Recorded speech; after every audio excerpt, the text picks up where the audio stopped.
Tayo po ay magpapatuloy sa ating pag-aaral patungkol sa what is a healthy church member. At ngayon ay titingnan natin itong topic na to. A healthy church member is a biblical theologian. Ito yung ikalawang bahagi. So this is now part 2.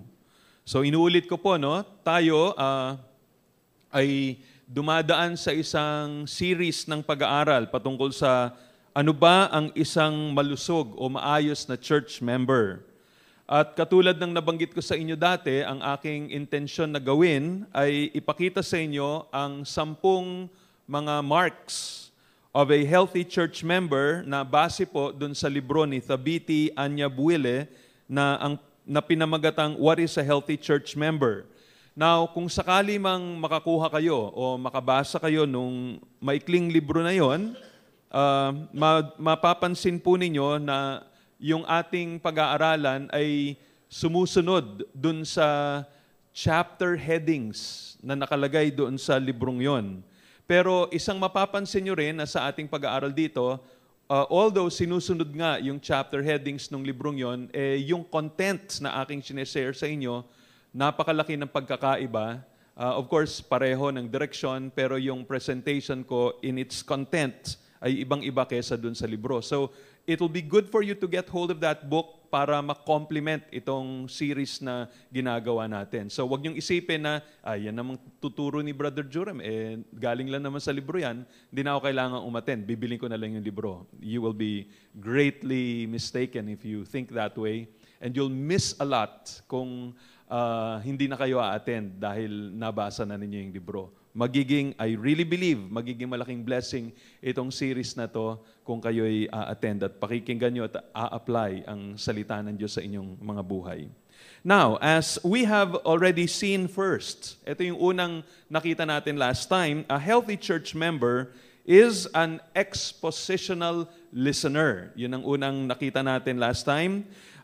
Ibig sabihin nito, ang isang maayos na miyembro ng iglesia ay hindi lamang uma-attend sa isang church service na parang nakikinig ng isang sermon, parang nakikinig siya sa isang balita o nakikinig sa sports or sa weather. Hindi po, no? Sabi ni Thabiti Anyabwile, expositional listening is listening for the meaning of a passage of Scripture and accepting that meaning as the main idea to be grasped for our personal and corporate lives as Christians. So, ang ating pakikinig ng salita ng Panginoon Diyos, hindi yung pinakikinggan mo lang yung illustration, yun lang ang naalala mo, kundi nakikinig ka ng mabuti upang marinig mo kung ano ba ang intensyon ng author ng Bible, nung particular book na yon, or particular passage na yon, nung kanyang sinulat yon originally. No? Gusto mong makuha yung mensahe na yon at gusto mong malaman paano mo i-apply ito sa buhay mo ngayon. So yun ang isang tao who is an expositional listener. Parang yun yung kabilang bahagi ng expositional or expository preaching. Ang isang maayos na pastor na nagpapaliwanag ng salita ng Diyos, pinapakita niya ano ba yung intensyon ng author na yon pagka pinaliwanag niya yung isang passage. At yun ang gusto niyang iparating dun sa mga tao para pag binalikan nila yung Biblia, makikita nila, oo nga, yung pinaliwanag sa akin, yun ang intensyon noong biblical author. Okay? And so last time, just to add to that, pinakita ko sa inyo, to be an expositional listener, you have to prepare yourself. Ihanda nyo ang inyong mga sarili bago umattend at bago makinig sa salita ng Diyos. You have to do more than just pay attention while the word is preached. And pagkatapos ng preaching, you have to do other things such as pray, reflect on what you've heard, and apply God's word in view of God's judgment. So yun yung mga bagay na ginagawa nyo upang talagang lalong pumasok sa inyong puso ang salita ng Panginoon Diyos. Now, we have also started to look at the second mark of a healthy church member, and that is, a healthy church member is a biblical theologian. Biblical theologian. Natutunan natin last time that a biblical theologian does not mean a teacher of theology in a seminary or a university. Ayon sa pangunawa ng mga Puritans, ito yung mga maayos na mga mananampalataya at mga teachers ng salita ng Diyos during the 17th century, 18th century. Ang sabi nila ay, ito daw ang ibig sabihin ng biblical theologian. It means one who is imbued or permeated and filled with a substantial knowledge of divine things derived from the teaching of God Himself. No, ito yung punong-puno ka ng salita ng Panginoon Diyos, no? Galing mga katuroang galing sa Panginoon Diyos mismo. And you are declaring and exalting itong mga wonderful excellencies of God, not just with words but with your whole life. No, so, yun ang isang biblical theologian. Puno siya ng salita ng Diyos at kanyang dinideclare at itinataas itong kagandahan ng Panginoong Diyos sa pamamagitan, hindi lang ng kanyang bibig, kundi sa pamamagitan ng kanyang buhay. And so, ito ay napaka-importante na maintindihan natin na ang dahilan kung bakit pinupursue natin ang Bible doctrine is because we really want to glorify God in our lives. No?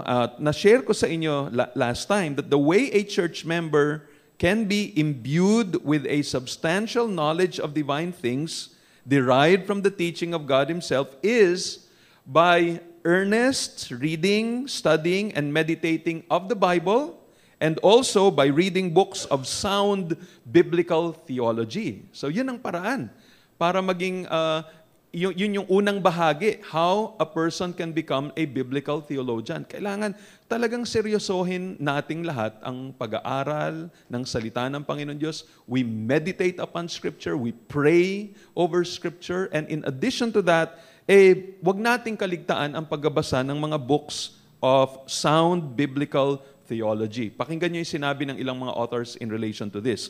Sabi ni David Martin Lloyd-Jones na sumulat ng librong Preaching and Preachers. Ito sabi niya sa librong yon.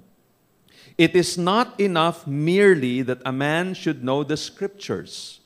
He must know the Scriptures in the sense that he has got out of them the essence of biblical theology and can grasp it in a systematic manner.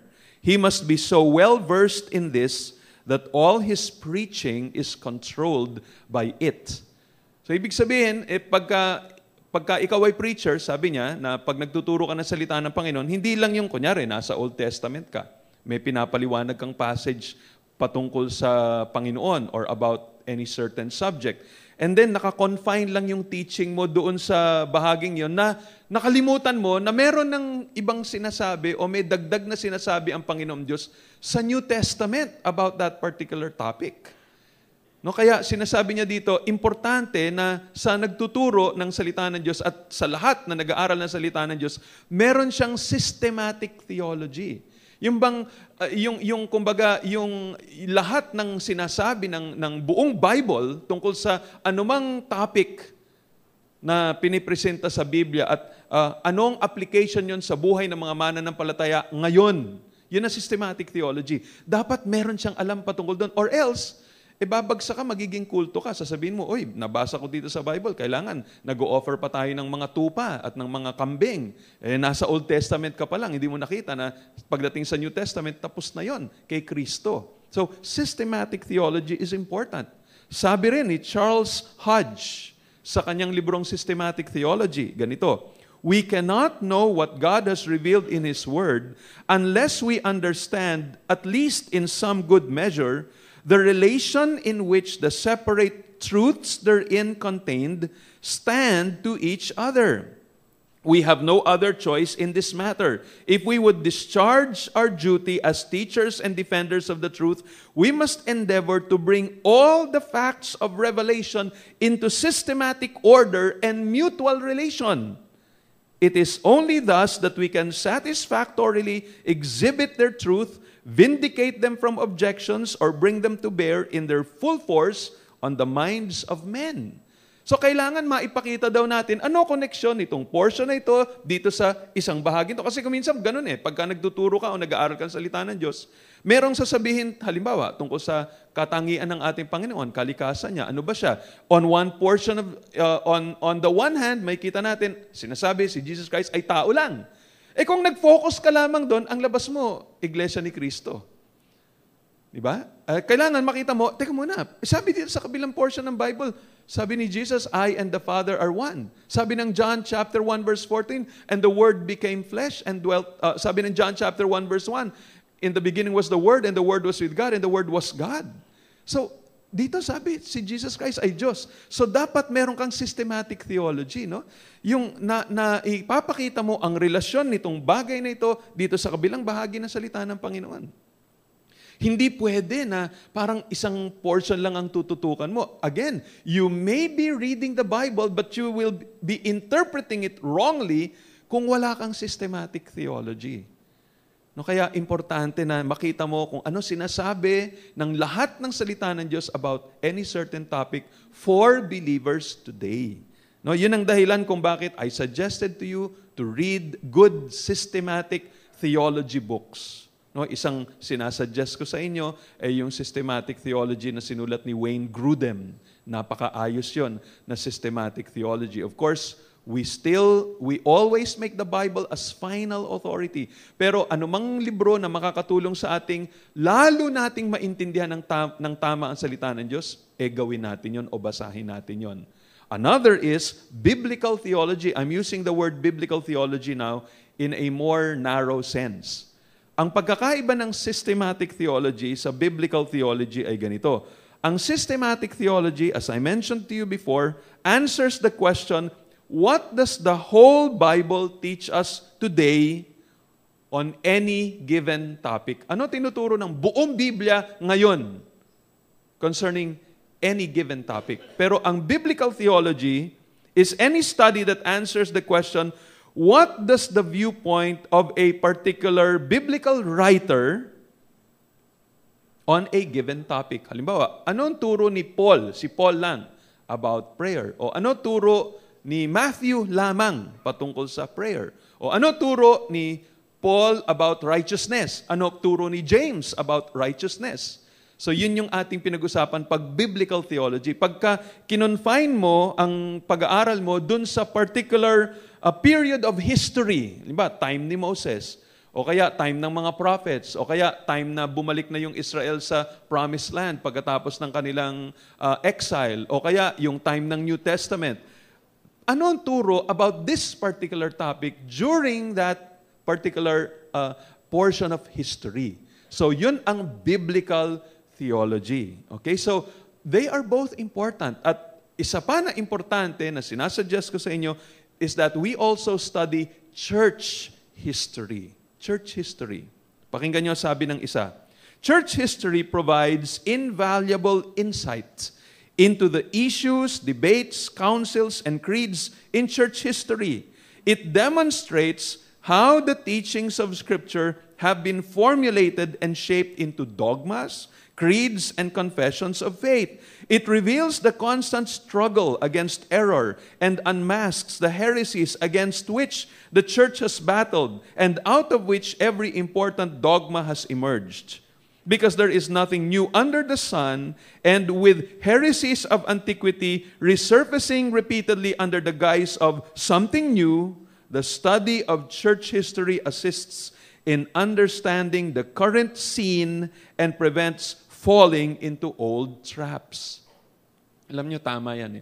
I've been talking to some people itong bakasyon na to, and alam ko, mahal nila ang Panginoon, they're teaching the Bible, but they're exposed to mga false teachers. Laging nanonood sa television. Alam niyo naman, pag nanonood kayong television, dahil mga false teachers dyan na nakaka-impress. May mga tulad nila Eli Soriano, may mga tulad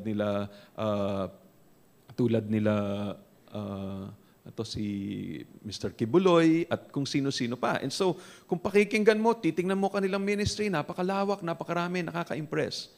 Pero hindi na-realize minsan ng mga nakikinig na although mukhang akala nyo nagtuturo sila ng Biblia, Pero without knowledge of church history, hindi nila nare-realize na yung kanilang tinuturo na-address na in church history.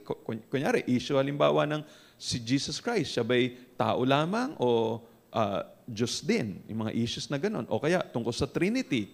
O kaya maraming mga bagay na, kumbaga, kung alam mo lang yung church history, hindi mo na kailangan bumagsak uli doon sa ganung pagkakamali. Pag merong isang teacher na nagturo ng false doctrine, madali mo na siyang mahuli at kita mo, eto, ang tawag dyan, Arianism. O, itong tinuturo niya, modalism yan. O, itong tinuturo niya, ganito o ganyang heresy in the past.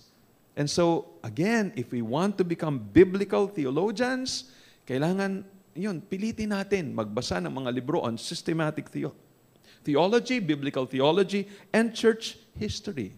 Sabi ni Martin Lloyd-Jones regarding church history, church history is invaluable to the preacher.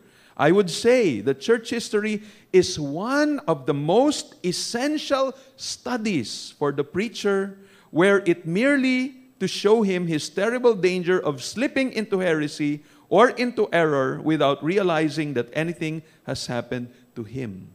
No, isa to sa kahalagahan nun. Marirealize ng isang nagtuturo na lumilihis na pala siya dahil alam niya kung anong tinuturo ng church history. Now, similarly, that applies to every ordinary member of the congregation. Pag meron kayong idea kung ano yung mga heresies na lumabas in church history in earlier times, edi mas madali niyong ma-identify, ito, ano na yan, na-address na yan noon. Itong issue ng Trinity, itong issue ng pagkatao ni Jesus, lumabas na yan sa Nicene Creed, sa Athanasian Creed. Kaya lumabas itong mga creeds na to dahil sa centuries of struggle regarding the nature of Jesus Christ or the nature of God. You see, imagine centuries na ilang pinagdebatihan, pinag-aralan, at nag-formulate ng mga creeds and statements para ipakita kung ano ang tinuturo ng Biblia patungkol dun sa mga subject matter na yon. Kaya hindi na natin kailangang ulitin yung pagkakamali nung nakaraan simply by reading church history.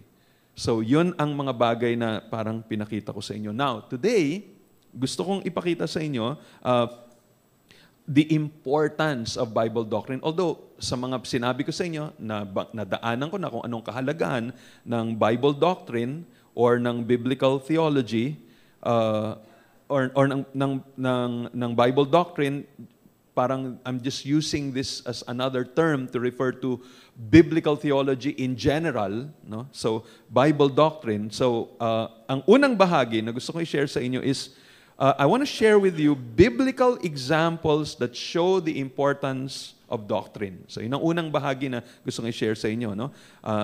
Biblical examples that show the importance of doctrine. And then, second part na i-share ko sa inyo is how doctrine or biblical theology promotes health in a church member. So, how doctrine promotes health in a church member. So ulitin ko, yung una, biblical examples that show the importance of doctrine, at ikalawa, how doctrine promotes health in a church member. Ngayon, uunahan ko na kayo para ma-prepare kayo sa inyong pakikinig.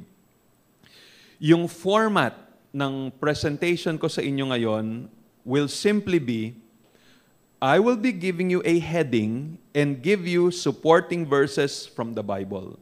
No, magbibigay ako ng heading, sabi ko, itong heading, o ito yung subheading. And then, magpapakita ko ng mga verses that will support that. So, ihanda nyo ang inyong pag-iisip sa ganong klaseng presentation. Kasi minsan, ang tendency ng mga mananampalataya, if the preacher presents a string of verses, yung sunod-sunod ng mga verses, ang tendency ng mga tao, parang nagsasarado na yung kanilang isipan. Kadalasan, gusto nila, kwentuhan mo kami. No, gusto nila kwento rather than ano ba sinasabi ng salita ng Panginoon Diyos. Well, to support itong sinasabi ko sa inyo, siguro what comes to my mind right now is the Apostle Paul when he was teaching regarding the doctrine of God's condemnation in Romans chapter 1 up to chapter 3. Pagdating na niyang chapter 3 verse 9 up to verse 11 or verse 12 if I'm not mistaken, he puts together a set of verses taken from different portions of the Old Testament to prove his point that there is none righteous, no, not one.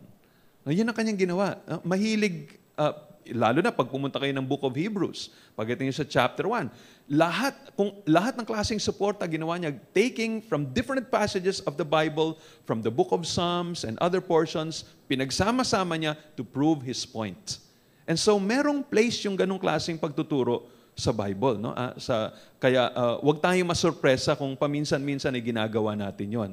Okay? Now, sabi nga ni Apostle Paul, itong isa pang suporta ko rito, yung nakalagay sa 1 Timothy chapter 4 and verse 13. Sabi ni Paul, "Until I come, devote yourself to the public reading of Scripture." So, ano ibig sabihin ng public reading? Di publicly, binabasa mo sa kanila. The public reading of Scripture to exhortation and to teaching. So, gagawin natin yan. We will go through so many passages of Scripture to prove to us itong mga points na gusto kong ipakita sa inyo. Now, let's come before the Lord in prayer first para ihanda ang ating mga puso. Our Lord, our God, we thank you so much for your word. We ask now, Father, for the help of your Holy Spirit. Tulungan niyo po ako na maipaliwanag ang inyong salita ng mabuti at ang salita niyo po na aking babasahin, tumimo sa puso ng bawat isa. Dalangin ko po na bigyan niyo ng liwanag kaming lahat upang ang salita niyo'y talagang magkaroon ng impact sa mga buhay namin. Salamat po, Diyos, sa gagawin niyo. Ito pong dalangin namin sa pangalan ni Jesus. Amen. Okay, now let me start with the first point. Biblical examples that show the importance of doctrine. Simulan natin dun sa panahon ni Moses. Remember, si Moses ang nagsulat ng Genesis, Exodus, Leviticus, Numbers, and Deuteronomy. So makikita natin dito, nung panahon ni Moses, na ang ang ating Panginoon Diyos ay napaka-concerned na yung kanyang mga tao, alam ang patungkol sa katotohanan na nanggagaling dun sa mga batas o sa mga laws na kanyang binigay sa kanila. Diba? Bago pumasok ang bansang Israel sa Promised Land, ang utos ng Panginoon Diyos ay binigay na niya sa kanila. And then, even pagkatapos na nung namatay, nung itong disobedient generation, after 40 years, namatay yung disobedient generation, may bagong generation bago pumasok sa Promised Land, inulit na naman ni Moses yung salita ng Panginoon Diyos. Kaya nga tinatawag yan na Deuteronomy. Kasi yung commands ng Panginoon nakalagay sa Exodus, inulit sa Deuteronomy. Alam niyo ba ang ibig sabihin ng Deuteronomy? Ito ay galing sa Greek word na Deuteronomos. No? Two Greek words, Deuteros at saka nomos. Yung Deutero, second, yung nomos, law. So this is the second giving of the law. Muli na namang binigay ni Moses para talaga maintindihan nila yung salita ng Diyos in this new setting. Kasi nung unang binigay yung law sa kanila ng Panginoon, ang konteksto nun, mobile sila masyado, lakad sila ng lakad, kung saan-saan nagpupunta in the wilderness. Pero pag nakapasok na sila sa Promised Land, mas permanente na yung lugar nila doon. And so kailangan ipaliwanag uli ni Moses at gamitin niya naman itong salita ng Diyos in this context that they will be in pagpasok nila sa Promised Land. Kaya makikita nyo, ito sabi ni Moses sa Deuteronomy chapter 4 verse 1, "And now, O Israel, listen to the statutes and the rules that I am teaching you." Hindi lang niya binasa sa kanila, tinuturo niya sa kanila. "And do them, that you may live and go in and take possession of the land that the Lord, the God of your fathers, is giving you." Sabi niya sa Deuteronomy chapter 4 verse 9, "Only take care and keep your soul diligently, lest you forget the things that your eyes have seen, and lest they depart from your heart all the days of your life. Make them known to your children and your children's children." Hindi lamang sila dapat nilang intindihin at isa puso ang salita ng Diyos, dapat ipasa pa nila faithfully ito sa kanilang mga anak. Okay, now, panahon ng mga propeta, ganun din, lalo na. Ilang beses na nagpadala ang Panginoon Diyos ng mga propeta hanggang sa talagang antigas ng ulo ng bayan ng Panginoon Diyos. Dumating yung time na bumagsak ang Northern Kingdom to Assyrian captivity, and after more than 1 century, bumagsak din ang Southern Kingdom to Babylonian captivity. But before itong Southern Kingdom fell into the Babylonian captivity, God raised up Jeremiah para talagang i-declare sa kanilang salita ng Panginoon. Isa siya sa mga huling mga propeta bago bumagsak ang bansang Judah. At itong sabi ni Jeremiah sa chapter 6 and verse 16, "Thus says the Lord, stand by the roads and look and ask for the ancient paths, where the good way is, and walk in it and find rest for your souls." Pero ano sabi ng mga tao? We will not walk in it. Ano ibig sabihin nitong walking according to the ancient paths? Kasama dyan ang paglakad ayon sa salita ng Panginoong Diyos. Kaya ilang beses na makikita natin sa Jeremiah, paulit-ulit na sinasabi ng Panginoon, ang dahilan kung ba't kayo babagsak, because of your neglect of God's Word. Sabi ng Jeremiah chapter 6 verse 10, "To whom shall I speak and give warning that they may hear? Behold, their ears are uncircumcised. They cannot listen. Behold, the word of the Lord is to them an object of scorn. They take no pleasure in it." Hindi sila interesado sa salita ng Panginoon Diyos. Sabi ng chapter 6 verse 19, "Hear, O earth, behold, I am bringing disaster upon this people, the fruit of their devices, because they have not paid attention to my words. And as for my law, they have rejected it." So tinan niyo ang kanilang ginawa. They were rejecting doctrine. They were rejecting the Word of God. And so sabi ng Panginoon, yan ang kanyang gagawin, paparusahan niya sila. Tinan niyo, sabi ng Jeremiah 9:23 and 24. Ito dapat ang alam nila. Sabi niya, "Thus says the Lord, let not the wise man boast in his wisdom. Let not the mighty man boast in his might. Let not the rich man boast in his riches. But let him who boasts, boast in this." Ano yun? That he understands. Tingnan nyo, "He understands and knows me, that I am the Lord who practices steadfast love, justice, and righteousness in the earth. For in these things I delight, declares the Lord." So tingnan ninyo, ang nais ng Panginoon na ang kanyang bayan, kilala ang Diyos. Alam nila kung sino ang tunay ng Panginoon. What are you doing when you have that? You're talking of theology, the study of God. You're talking of doctrine. Sabi ng Diyos, dito siya natutuwa. Natutuwa siya sa isang tao who understands and knows me, that I am the Lord who practices steadfast love, justice, and righteousness in the earth. Okay, so because they rejected all of that, because they did not know God, bumagsak sila. But after 70 years, sa grace at mercy ng Panginoon, binalik ng Panginoon Diyos ang Israel sa promised land, no? Nakabalik uli sila, nakaahon sila mula dun sa exile na yon. Anong nangyari? Makikita natin, balik na naman ang pagdiin sa doktrina. God raised up people who would teach God's nation the Word of God. For example, God raised up Ezra. Sa Ezra chapter 7 verse 10, ito nakalagay, "For Ezra had set his heart to study the law of the Lord, and to do it, and to teach His statutes and rules in Israel." Tingnan niyo kanyang ginawa. Seryoso niyang inaral ang salita ng Panginoon, in-apply niya to, at tinuro sa mga tao kung anong pagkaseryoso ng kanyang pag-aaral, ganun din ang pagkaseryoso ng kanyang pagtuturo sa bansang Israel. Now, we go to the New Testament. Pagdating ng New Testament, again, makikita natin, even the Lord Jesus Christ emphasized doctrine. Sabi ng Matthew 22 verse 29, nung kausap niya yung kanyang mga kaaway, sabi niya sa kanila, Jesus answered them, "You are wrong." Bakit? Bakit sila mali? Sabi niya, "Because you know neither the Scriptures nor the power of God."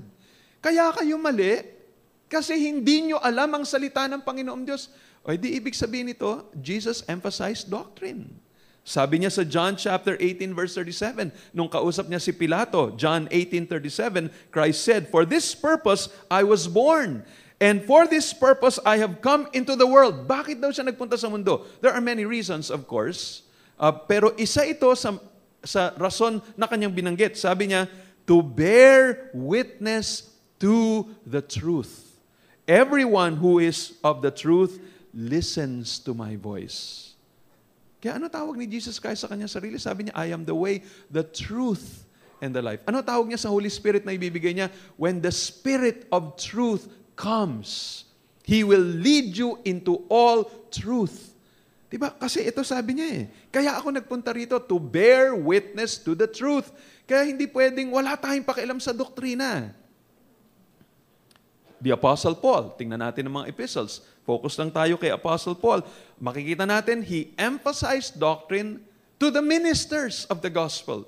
Yan sa mga nagtuturo ng salita ng Diyos, talagang ang doktrina dapat nilang bigyan ng diin. Sabi niya sa 1 Timothy chapter 1 verse 3, as I urged you, kausap niya si Timothy, when I was going to Macedonia, remain at Ephesus that you may charge certain persons not to teach any different doctrine. May mga leaders, imagine leaders sa loob ng church in Ephesus na nagtuturo ng false doctrine. Baka yung iba sa kanila, elders pa. Sabi ni Paul, Timothy, ito ang gawin mo, no? Manatili ka dyan, i-address mo itong problema na to. Sabihan mo sila. Sabi ng 1 Timothy chapter 4 verse 6, if you, kausap ni Paul si Timothy, if you put these things before the brothers, you will be a good steward of Christ Jesus, being trained in the words of the faith and of the good doctrine that you have followed.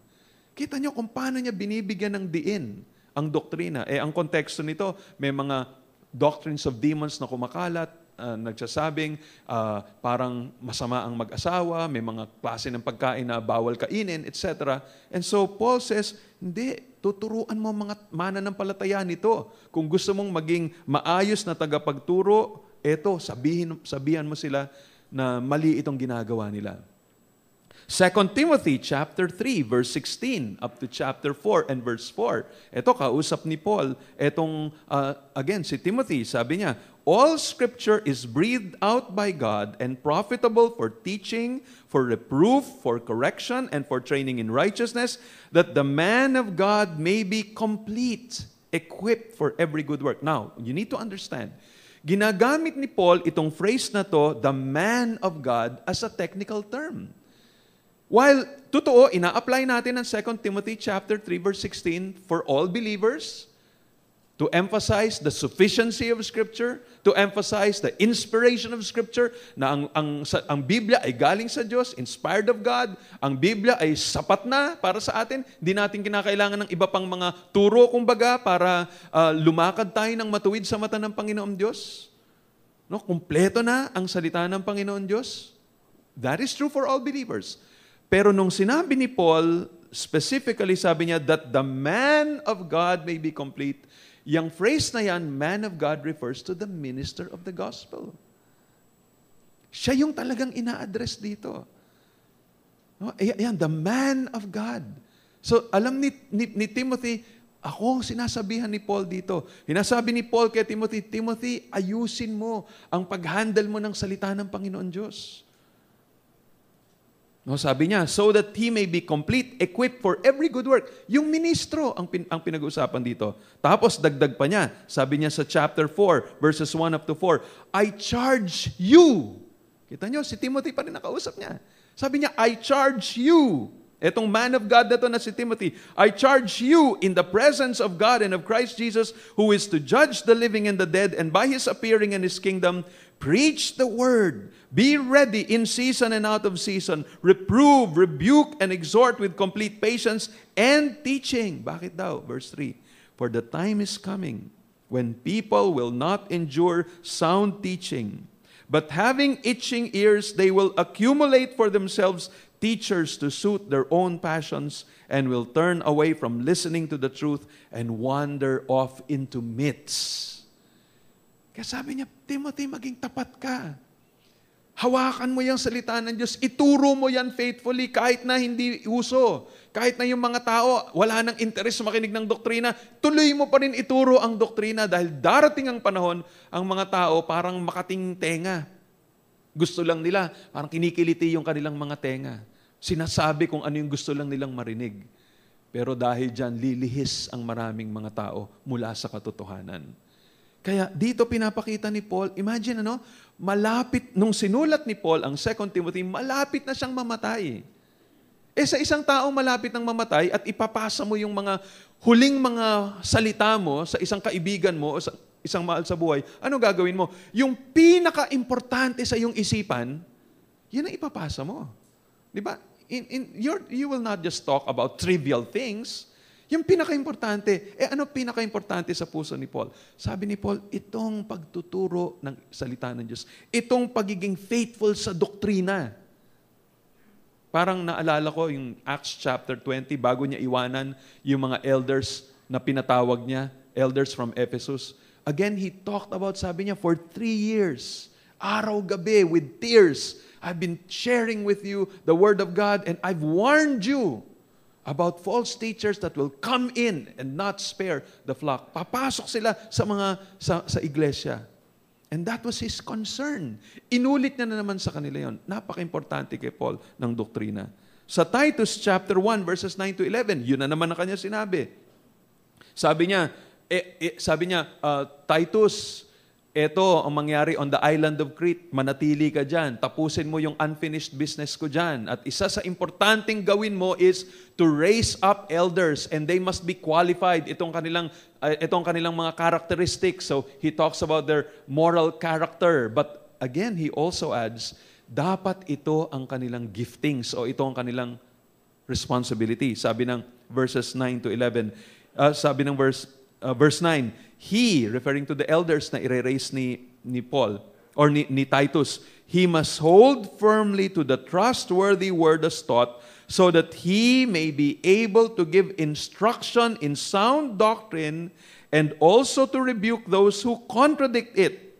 For there are many, verse 10, who are insubordinate, empty talkers and deceivers, especially those of the circumcision party. They must be silenced, since they are upsetting whole families by teaching for shameful gain what they ought not to teach.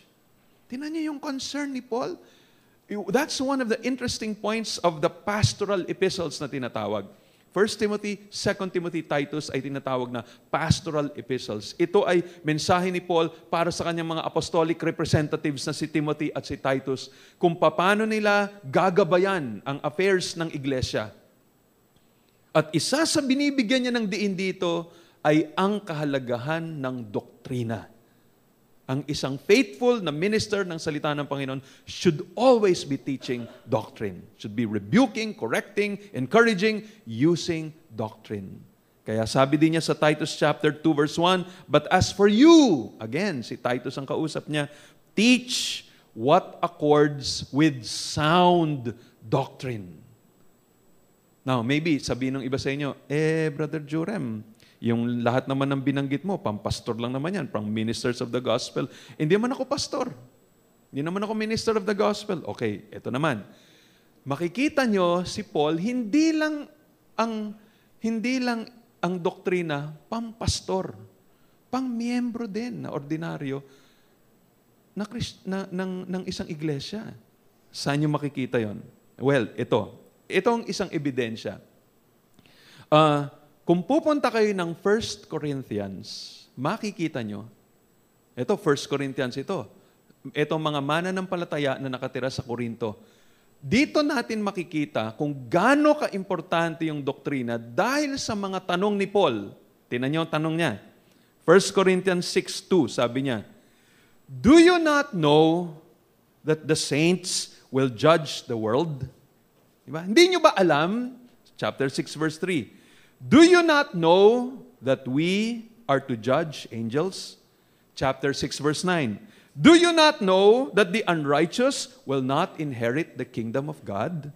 Chapter 6 verse 15. Do you not know that your members are the body, or that your bodies are members of Christ? Chapter 6 verse 16. Do you not know that he who is joined to a prostitute becomes one body with her? For as it is written, the two will become one flesh. Chapter 6 verse 19. Do you not know that your body is a temple of the Holy Spirit within you, whom you have from God? You are not your own? Napansin niyo ba yun? Ilang beses, pag may ina-address si Pablo na concern sila, sabi niya, do you not know? Do you not know? Do you not know? Ano ibig sabihin nun? He expects them to know. Alam na dapat nila yon. They should be biblical theologians. Di ba? Dapat alam ninyo. Pinaliwanag ko na yan sa inyo. Tinuro ko na yan sa inyo dati. Di ba? Dapat alam na ninyo yan. Kaya, do you not know? Do you not know?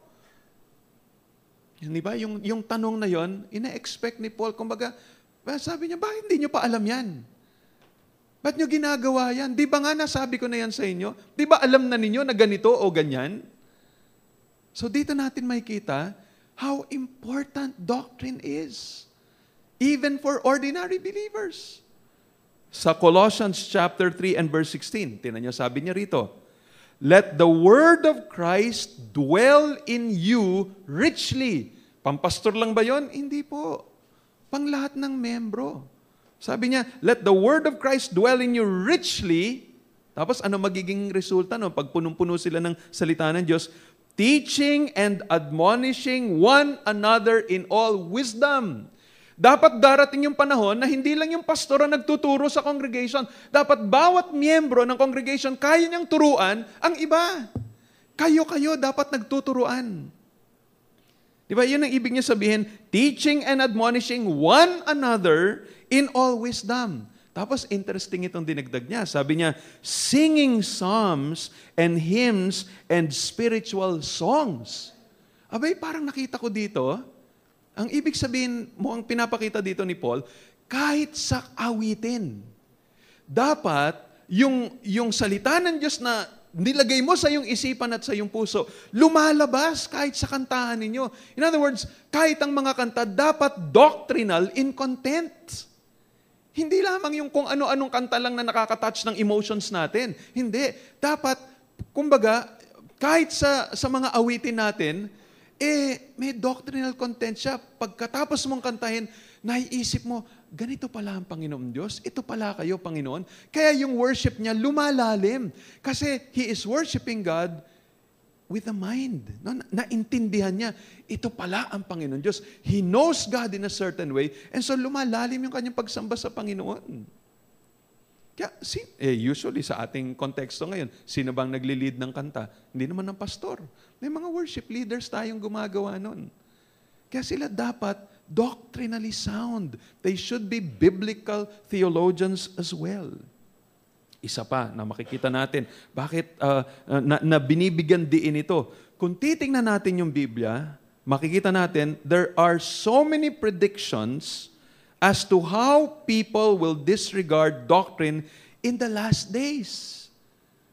Bakit kasama lagi yon sa binibigyan ng diin pag may mga prophecies, may mga predictions? Yung doktrina ang binibigyan ng diin. For example, tingnan nyo, tanong ng mga disciples sa Panginoong Hesus, when will be the end of the age and what will be the signs related to it? Sagot ni Jesus sa Matthew 24, verses 3 to 5. Sabi niya, ito, basahin natin yung tanong. As he sat on the Mount of Olives, the disciples came to him privately saying, tell us, when will these things be and what will be the sign of your coming and the end of the age? And Jesus answered them, verse 4. Tingnan niyo, unang sagot niya, see that no one leads you astray. For many will come in my name, saying, I am the Christ, and they will lead many astray. Kita niyo yung unang, ang dami-dami naman pwede sabihin ni Jesus Christ, pwede sabihin niya na, eto mga senyales, magkakaroon ng mga gera, magkakaroon ng mga earthquakes, magkakaroon ng grabing mga calamities, magkakaroon ng cosmic disturbance, yung araw didilim, yung buwan ganito, yung mga bituin magbabagsakan, etc. Kasama yon sa mga sinabi niya. Pero ang unang kanyang sinabi, ito, see to it that no one leads you astray. Ang daming mga false teachers ang lalabasan during the last days. Yan ay klarong nakalagay sa prophecy. Tingnan niyo sinabi ni Apostle Paul. Ni Apostle Paul sa 1 Timothy chapter 4 verse 1. Now, tingnan niyo sabi niya, the Spirit expressly says that in later times, some will depart from the faith by devoting themselves to deceitful spirits and teachings of demons. Kita niyo, sabi niya, klarong-klarong sinabi ng banal na Espiritu in later times. Ito ang mangyari. Maraming tatalikod sa pananampalataya. Sabi ng 2 Timothy chapter 4 verses 3 and 4. Nabasa ko na ito kanina, pero ulitin ko lang. For the time is coming when people will not endure sound teaching, but having itching ears, they will accumulate for themselves teachers to suit their own passions, and they will turn away from listening to the truth and wander off into myths.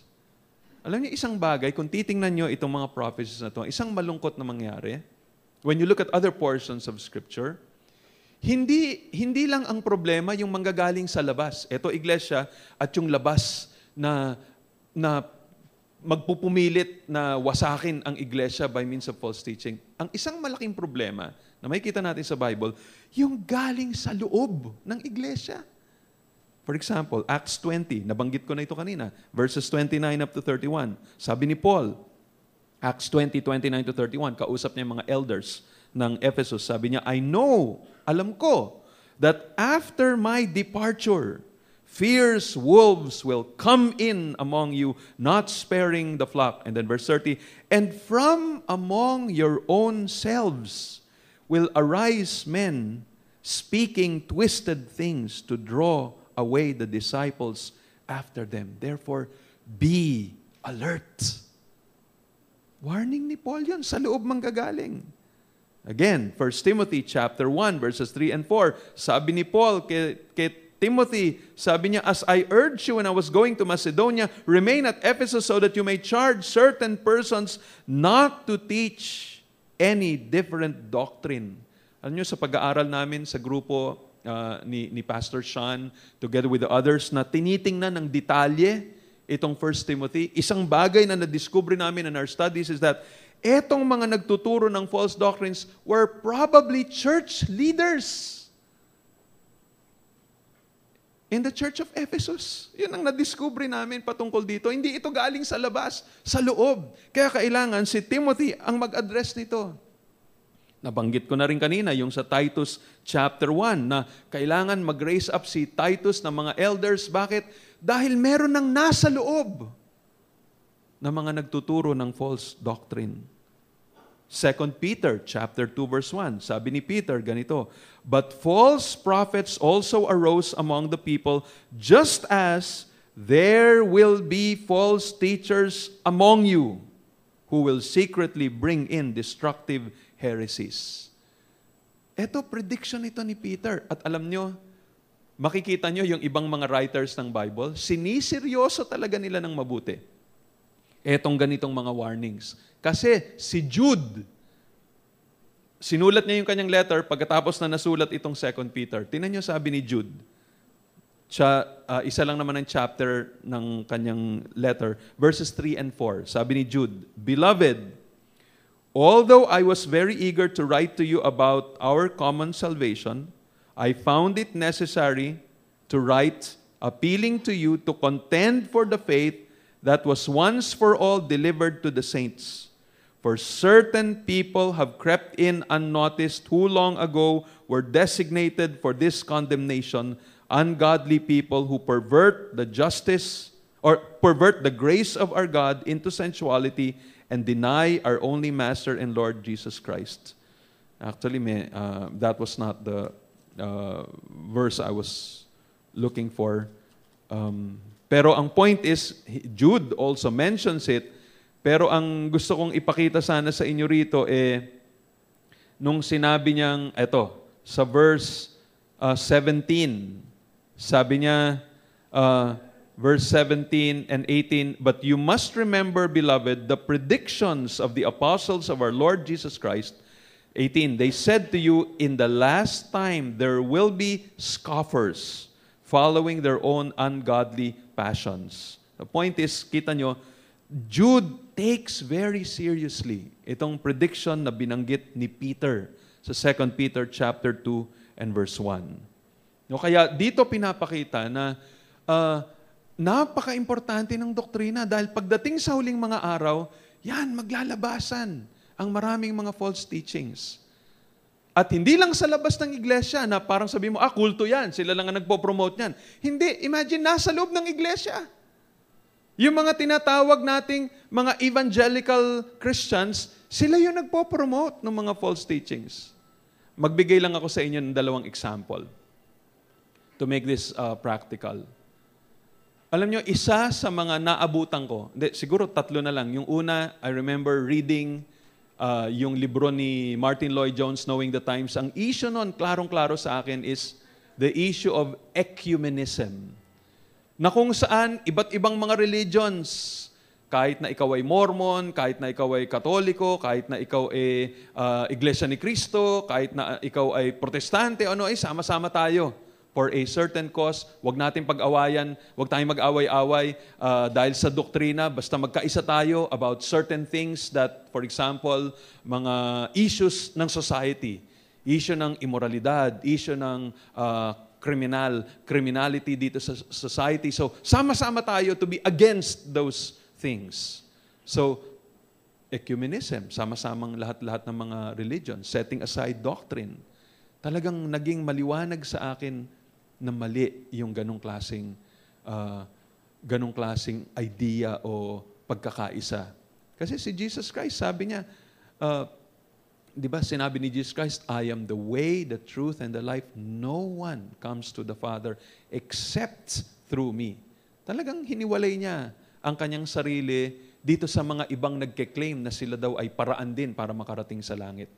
Ang sigaw ng mga tao nung panahon na yon is, all religions lead to one God, and so magkaisa tayo. So, isa yon sa mga false teachings na naabutan ko, ecumenism. Another wrong teaching na naabutan ko sa loob ng iglesia is the issue of pragmatism. At ito ay inaddress ni John MacArthur sa kanyang librong Ashamed of the Gospel. Magbigay lang ako sa inyo ng ilang mga bagay in connection with this, itong pragmatism na to. Ang pragmatism, ito yung idea na nagsasabing tama o mahalaga ang isang bagay pag ito ay nakakatulong sa akin. Kahit na paanong paraan ang ginawa mo, basta makakatulong sa'yo, tama yon, okay yon. Now, sabi nga ni MacArthur, pagka issue na may sira yung tubo mo, yung tubig, tulo ng tulo, okay itong pragmatic approach na kung ano yung gagana at iepekto, gawin mo yon. Yun ay tama sa tubero.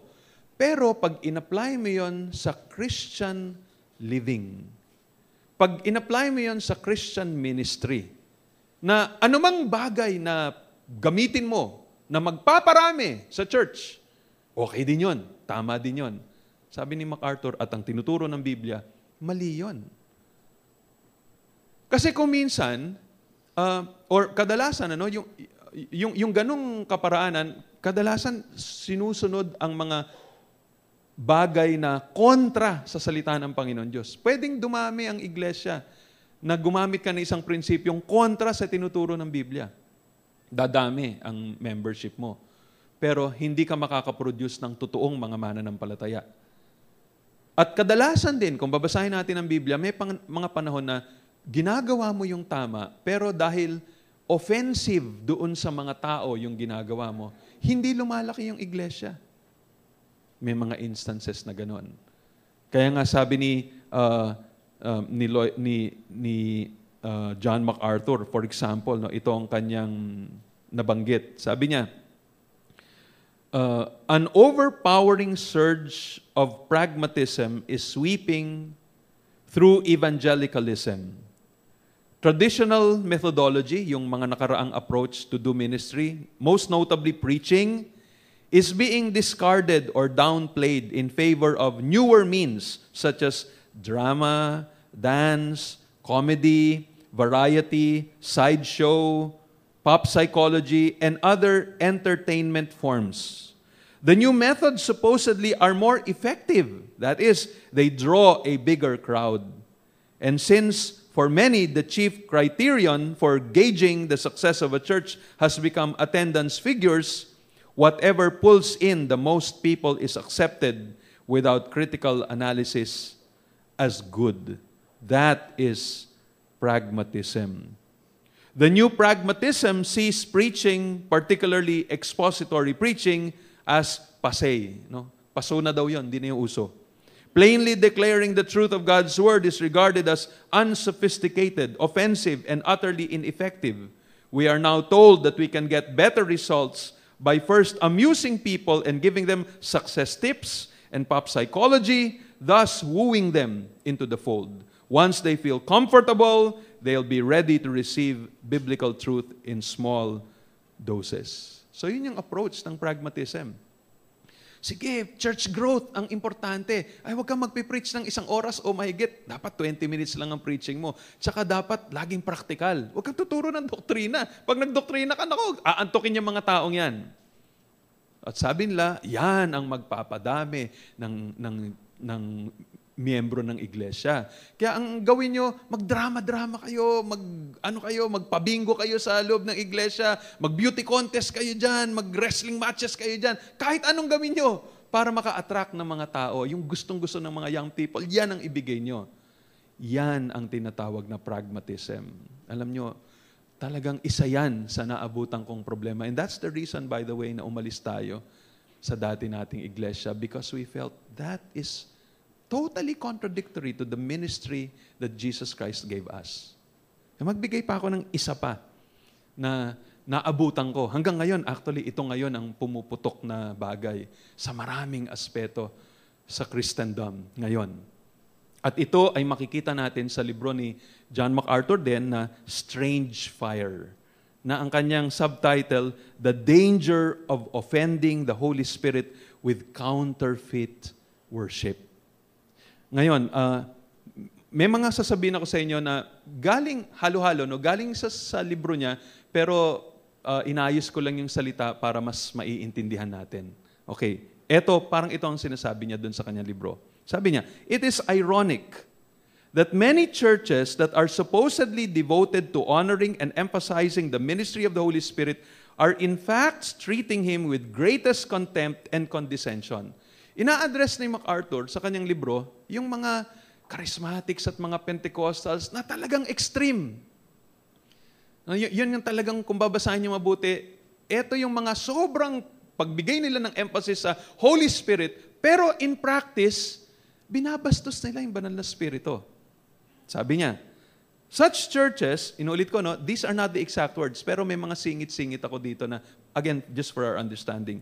Such churches, sabi niya, have an unhealthy preoccupation with supposed manifestations of the Holy Spirit's power and yet have little or nothing to say about Christ, His atoning work, or the historical facts of the gospel. These churches have reduced the Holy Spirit to a force or a feeling. Parang force na lang at feeling ang Holy Spirit.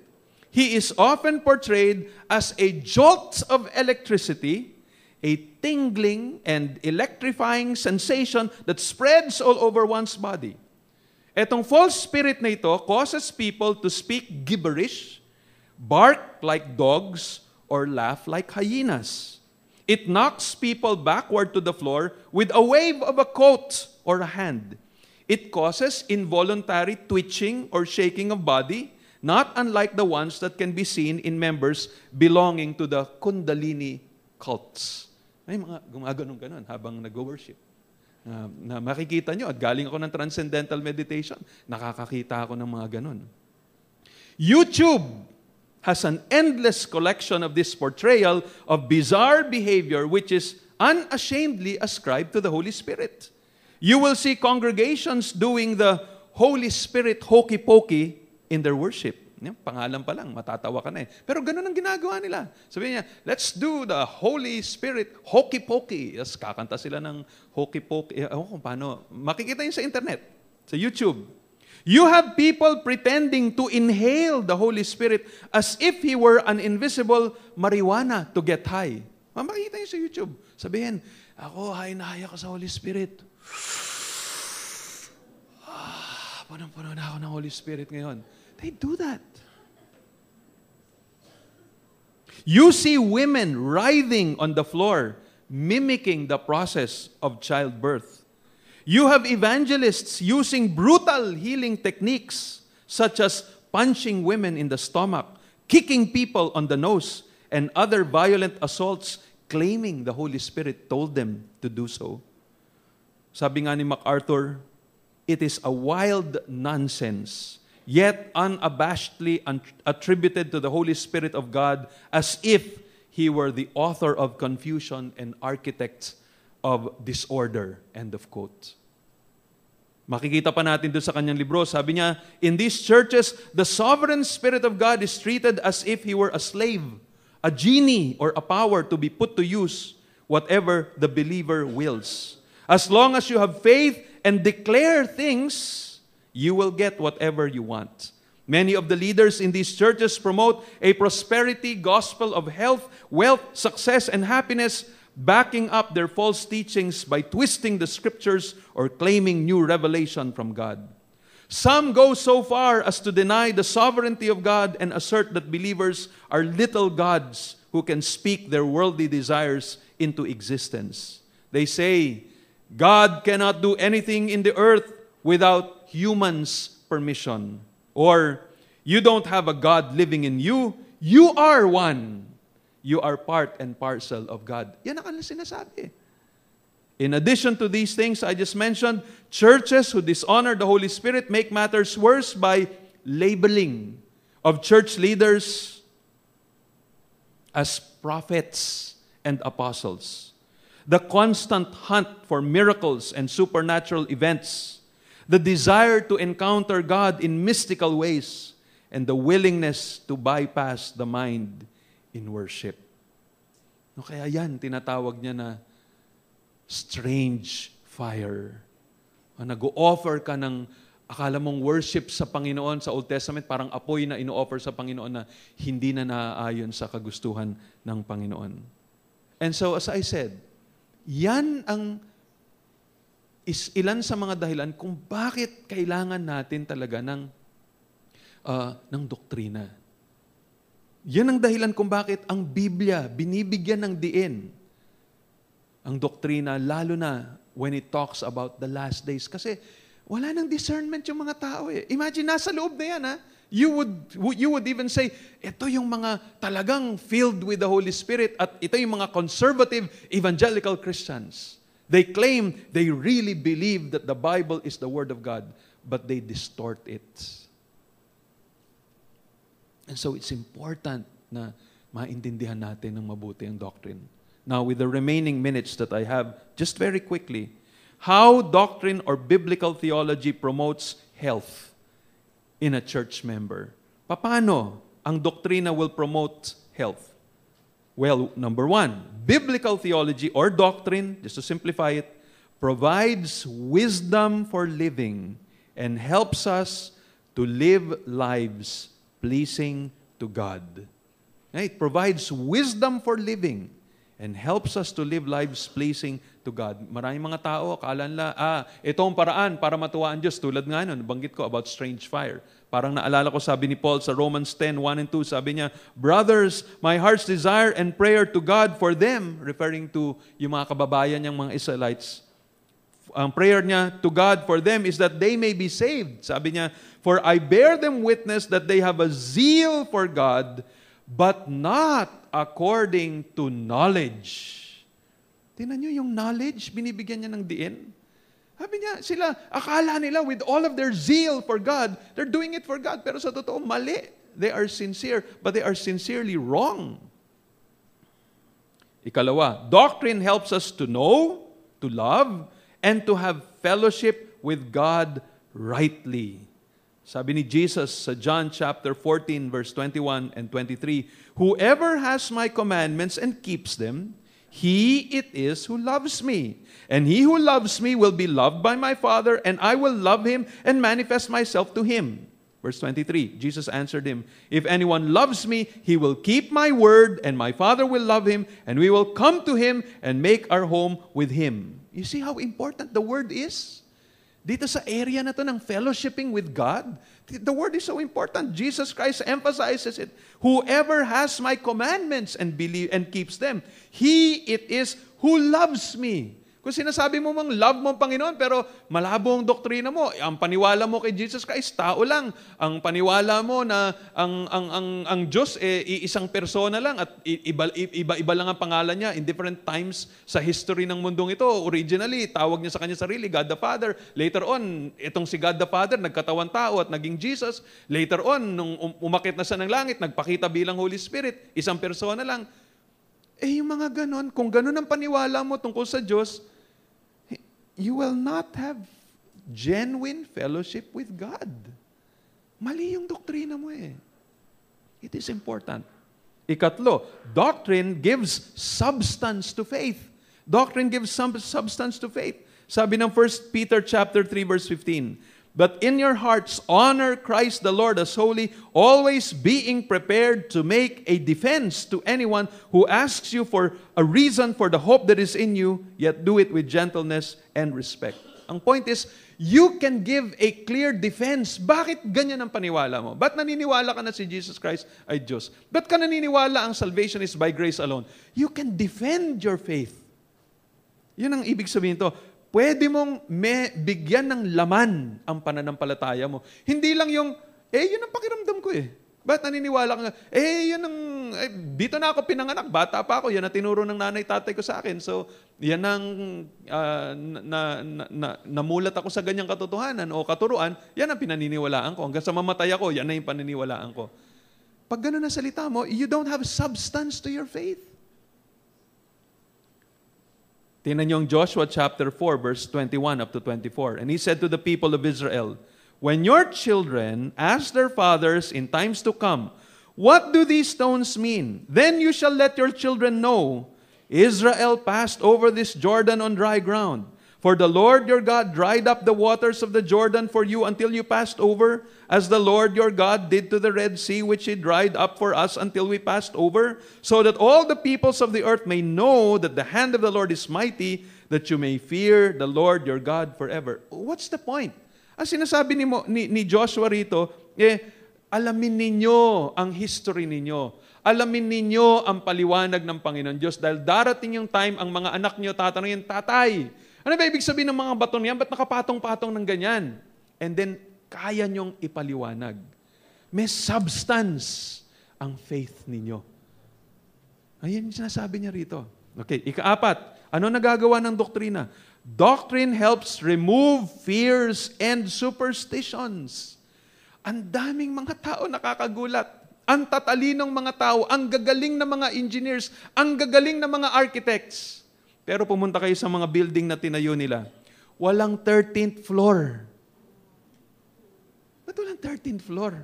Pati isang maliit na bata, pag 12, 14, asan yung 13? Ang tatalino. Bakit? Because of superstitious beliefs. Diba? Imagine, willing sila na isipin ng mga taong, ano ba klaseng engineer yan? Ano ba klaseng architect yan? Walang number 13? Di ba parang basic na basic? Pero again, dala yan ng takot. At itong takot na to, totoong-totoo sa kanila na pagka nilagyan mo ng 13th floor, walang magre-renta ng floor na yan kasi malas yan. May jinx yan.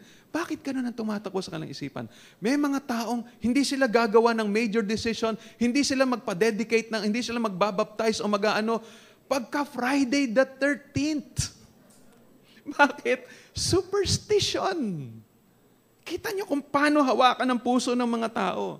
Pag kami nabasa sila sa dyaryo, sa kanilang horoscope na, huwag mong gagawin ito, makokontrol na yung buhay nila nun. Pag kami alignment yung mga bituin o mga planeta in a certain way, grabe yung takot na dating sa kanilang buhay nun. Ano sinasabi ng Biblia? Ito po sabi ng salita ng Diyos. Jeremiah chapter 10, verses 2 and 3, sabi doon, thus says the Lord, learn not the way of the nations, nor be dismayed at the signs of the heavens, because the nations are dismayed at them, for the customs of the peoples are vanity. Vanity, walang kabuluhan lahat yun. Kaya sabi ng Isaiah chapter 8 verse 20, to the teaching and to the testimony, if they do not speak according to this word, it is because they have no dawn. Wala silang liwanag. Hindi nila alam ang salita ng Diyos. Kaya nga sabi ni Moses sa Deuteronomy 18:9-14, when you come into the land that the Lord your God is giving you, you shall not learn to follow the abominable practices of those nations. There shall not be found among you anyone who burns his son or his daughter as an offering, anyone who practices divination or tells fortunes or interprets omens, or a sorcerer or a charmer or a medium or a necromancer or one who inquires of the dead. For whoever does these things is an abomination to the Lord, and because of these abominations, the Lord your God is driving them out before you. See, ang daming nakalagay sa salita ng Diyos. And so, it is doctrine that is going to remove our fears and our superstitions. Ikalima, doctrine will help us to confront error. Ang dami ko nang pinakitang verses kanina sa inyo about that. So no need to repeat those verses. Ika-anim, doctrine stabilizes us during times of testing. Pag may mga bagyo sa buhay, ito magpapatibay sa atin. Knowing God is sovereign, clearly or greatly calms our fears, our anxieties, our worries. Sabi nga ng Psalm 119, verses 165, great peace have those who love your law. Nothing can make them stumble. Ano, iba yung magagawa na kapayapaan pag, I know God causes all things to work together for good. Kahit na yung sa tingin ng iba, hopeless na yung situation mo, alam mo, hindi. God can still do something with this situation that will be for my good. Knowing, for example, eschatology comforts us in our griefs. Yan ang sabi ni Paul sa 1 Thessalonians chapter 4. Sabi niya, but we do not want you to be uninformed, brothers, about those who are asleep, that you may not grieve as those who have no hope. Then he talks about the doctrine of the last days tungkol sa rapture that will bring comfort. Knowing God's nature helps us to face our financial worries. Ito, puro under pa rin nitong sinasabi kong it stabilizes us during times of testing. For example, Hebrews 13:5 and 6 says, keep your life free from the love of money and be content with what you have. For he said, I will never leave you nor forsake you. So we can confidently say, the Lord is my helper. I will not fear. What can man do to me? The point is, ano tong mga to? Even in the issue of money, the solution is knowing God's character. Marami pa akong gustong pwedeng sabihin dyan, pero let me now just go quickly to number 7. Doctrine helps us to deal with sin in our lives. Doctrine also helps us to deal with sin in our lives. Of course, when we have dealt with sin in our lives, then God is glorified. Ang mga tao, kung ano-anong solusyon to deal with sin. They rebuke, for example, kung ano-anong mga demonyo na hindi man demonyo. They rebuke the demon of cholesterol. Demon of... Asa na makikita sa Bible yung mga ganon? Ang tingin ng iba na, kaya naging immoral yan kasi yung naglay hands sa kanya, immoral. Kaya naging bayot yan kasi naglay hands sa kanya, bayot. May transference of spirit. Asa mo makikita yun sa Bible? Yung ibang solution nila is, let God and let go. Wala nang discipline. Basta let God and let go. Iba sabihin, all you need to do is just praise the Lord. So, praise ka lang ng praise. Wala ka na ibang gawin. O iba sabihin, a solution dyan, magbigay ka lang ng tithes mo. At sa akin mo bigay. No? Basta bigay mo lang ang tithes. Wag kulang. Dagdagan mo. Pero, dapat buong-buo. Pag ginawa mo yon, lahat na sumpa sa buhay mo matatanggal. Yan ang mga paborito ng mga preachers. So, you're giving all sorts of solutions which are unbiblical if you read it properly. But when you go to the Bible, what do you see? Ito yung mga iba't ibang mga solution in relation to sin. Just to give you some idea. Psalm 119 verse 9 says, how can a young man keep his way pure? By guarding it according to your word. Sabi ng James 4:7-10, submit yourselves therefore to God. Resist the devil and he will flee from you. Draw near to God and he will draw near to you. Cleanse your hands, you sinners, and purify your hearts, you double-minded. Be wretched and mourn and weep. Let your laughter be turned to mourning and your joy to gloom. Humble yourselves before the Lord and he will exalt you. Sabi ng Romans 6:11-13, so you also must consider yourselves dead to sin and alive to God in Christ Jesus. Let not sin therefore reign in your mortal body to make you obey its passions. Do not present the members your members to sin as instruments of unrighteousness, but present yourselves to God as those who have been brought from death to life, and your members to God as instruments for righteousness. 2 Corinthians 7 verse 1 says, since we have these promises, beloved, let us cleanse ourselves from every defilement of body and spirit, bringing holiness to completion in the fear of God. Galatians 5:16 says, but I say, walk by the Spirit, and you will not gratify the desires of the flesh. Hebrews 12:1-3 says, therefore, since we are surrounded by so great a cloud of witnesses, let us also lay aside every weight and sin which clings so closely, and let us run with endurance the race that is set before us, looking to Jesus, the founder and perfecter of our faith, who for the joy that was set before him endured the cross, despising the shame, and is seated at the right hand of the throne of God. Consider him who endured from sinners such hostility against himself, so that you may not grow weary or faint-hearted. Did you see? It's not some simple one thing, one solution, and one tablet that will solve all of your problems. Hindi ito eh. Hindi ito tulad ng mga claim ng iba na inumin mo lang itong powder na to na galing dito sa prutas na to, lahat ng sakit mo gagaling na. Ang dami mga claims na ganun. Dito, sinasabi, hindi ganun. Merong ganito, kung tingnan mo Galatians, ganito ang solution, ganito ang solution. Ang dami, and you have to consider all of these principles and apply them in your situation. And that means you have to know doctrine. Let me close with these words. If we love Christ, we must also love the truth, for He is the truth. He bears witness, and He bears witness to the truth. We are saved by believing the Lord Jesus, who is the truth. When we trusted in Christ, we have become part of the church of the living God, which is the pillar and the buttress of the truth. Jude says that we are to contend for the faith that was once for all delivered to the saints. And we must keep on trying to learn sound doctrine as the unsearchable riches of Christ. We are also to let the word of Christ dwell in us richly so that we can teach and admonish one another in all wisdom. Tingnan ninyo, kung talagang sinasabi natin, we want to be a healthy member of the church, we must strive to become biblical theologians.